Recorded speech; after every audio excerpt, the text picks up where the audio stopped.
at may mas malaking plano para sa bawat Pilipino.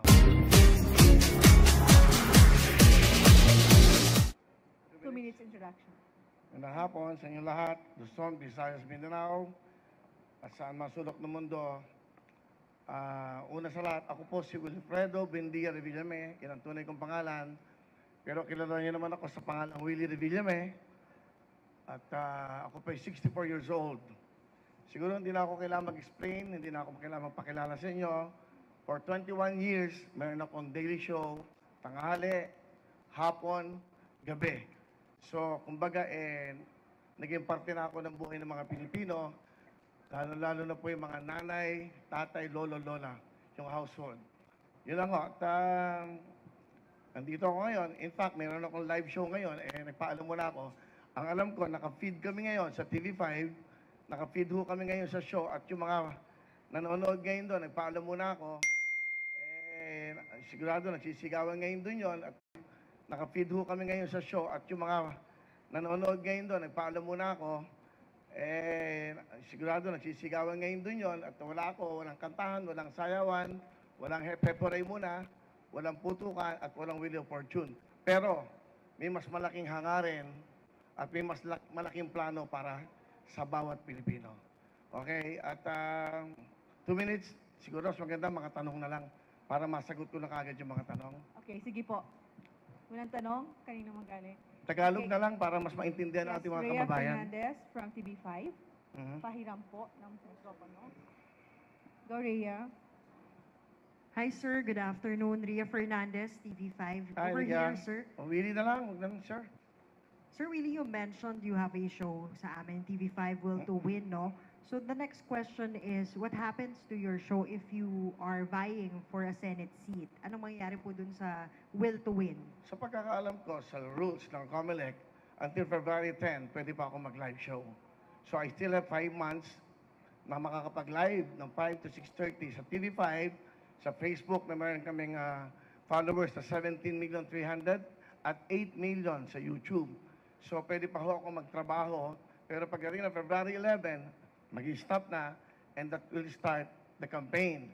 So you know, and then, pag nanalo, pagpalarin, at pag pinagalob ng Diyos na ako yung makapaglingkod ng tapat at walang halong pag-iisip ng masama sa aking mga kasama, ako pa'y babalik, like the Senator Tito Soto, na may Itbulaga pa din.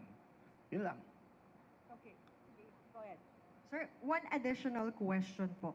Ano pong nag-udyok sa inyo para finally tumakbo na po sa pagkasenador? Because going back to your previous statements, hindi nyo po nakikitang tatakbo kayo sa sabak sa politika eh.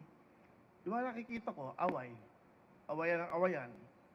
Mga edukado, ang tingin nila sa mga artista masyadong mababa.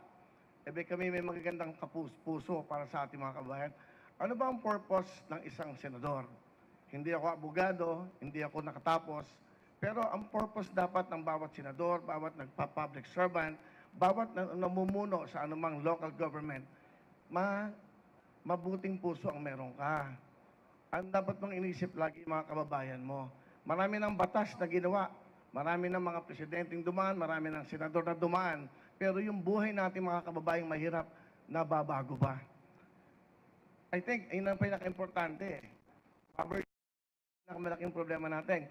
Yung mga batang nangangarap na mag-aral, pag wala ng pera, hindi na natutupad ang pangarap. Yung mga nanay at lola natin na may mga sakit. Alam mo, for 21 years na ako ay nasa daily show, laging ang bulong sa akin ng nanay, lola, lahat. Yung bili ng gamot, Willie. Yung asawa ko may sakit. Willie, pang-matrikula ng anak. Puro lahat ng iyan ang nadidinig ko for 21 years sa mga kababayan. For 21 years, yung mga magbubulong sa akin ng ganyan, hindi naman ho na bago ang buhay eh. Sa mga marami na nagsilbi sa ating bayan. Wala akong sinasabing iba. Ibig ko lang sabihin, dapat hindi lang batas tungkol sa batas ng mga kung saan batas. Batas ng mga mahihirap ang kailangan natin. Paano magbibigyan ng magandang buhay ang ating mga kababayang mahihirap? Na walang pambili ng libro, walang sapatos, walang pangmatrikula. Yan, yung mga lola at lola na nanay natin na walang pambiling gamot. Yan, lagi yan ang reklamo nating kababayan. Dapat sa Senado, may batas para sa ating mga kababayan. Saka ako, parang nalulungkot ako pag nakakakita ako ng mga nag-aaway, ego, pagalingan, hindi naman ho ganun ang pagsilbi sa bayan. Dapat busilak ang puso mo sa iyong mga kababayan.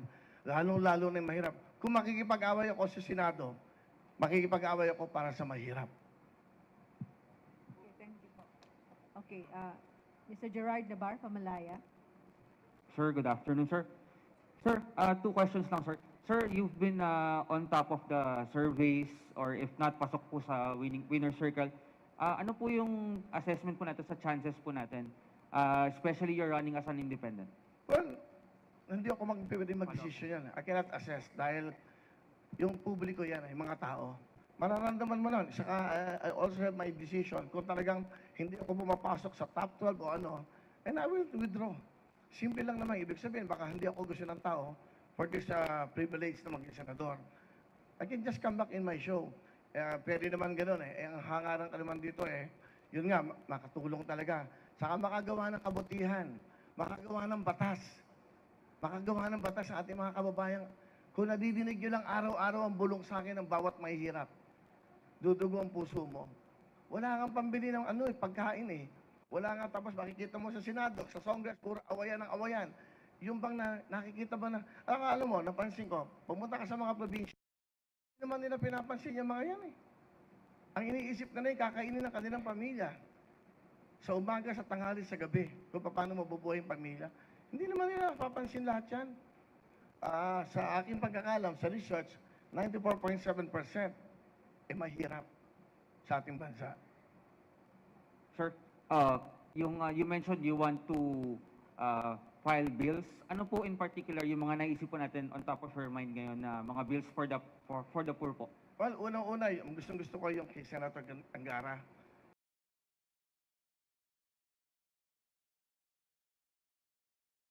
Every year, tumataas ang mga gastusin natin sa lahat ng bagay, lalo-lalo sa gamot. Ako, ang pwede kong kung papalarin, pagkakalooban ng Diyos na manalo ako, maupo ko sa Senado, ang una kong i-adjust ko yung 30% sa mga seniors PWDs. Mahirap, maging mahirap, napakahirap. Parang kung bibili ng gamot. Paano tumatagal ang buhay ng mahirap? Walang pambiling gamot. I think yan ang isang bill. And then, sa mga bata, dalawang bagay lang eh. Ang kinabukasan natin bataan eh. Dapat yung mga eskwela wala nang bayad. Libre-libro. Di ba? Yun ang mga sa local government, sa nakikita ko, sa batas na ginagawa nila. Kung talaga magsisilbisyo tayo sa bansa, sa bayan, unahin natin ang mamamayan eh. Hindi ang bayan. Kasi ang nagpapatakbo ng bayan, yung ating mga mamamayan. Dapat malusog yan. Dapat maayos ang pag-iisip. Dapat healthy. Dapat magandang pinagbukasan. Dapat nakakapag-aral. Dapat marunong sa buhay. Para hindi lagi dumidepende sa gobyerno. One last quick question. 1 minute and 45. Asan yung microphone? Sherry Ann. Sir, magandang ABS-CBN. hapon. Opo, Sherry Ann Torres, ABS-CBN.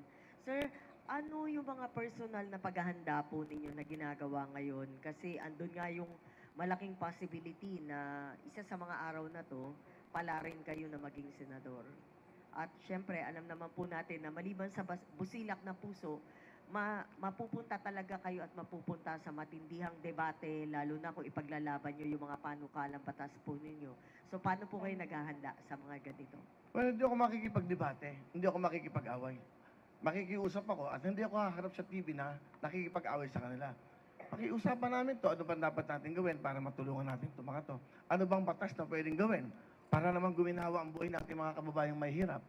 So I think yun ang pinaka-importante. Hindi mo kailangang ipakita sa TV na magbabangayan kami, pagalingan ng English, pagalingan ng sinasabi. No, I don't think that's the right thing to do na maging public servant.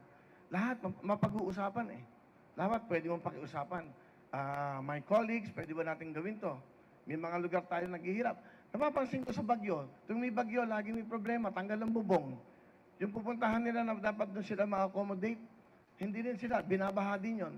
Anong dapat na paraan? Isa yan sa mga nakikita ko. Kasi during the time na maraming may bagyo, pinupuntahan ko din yan na hindi naman ako public servant. Dahil gusto ko lang makatulong sa ating mga kababayan.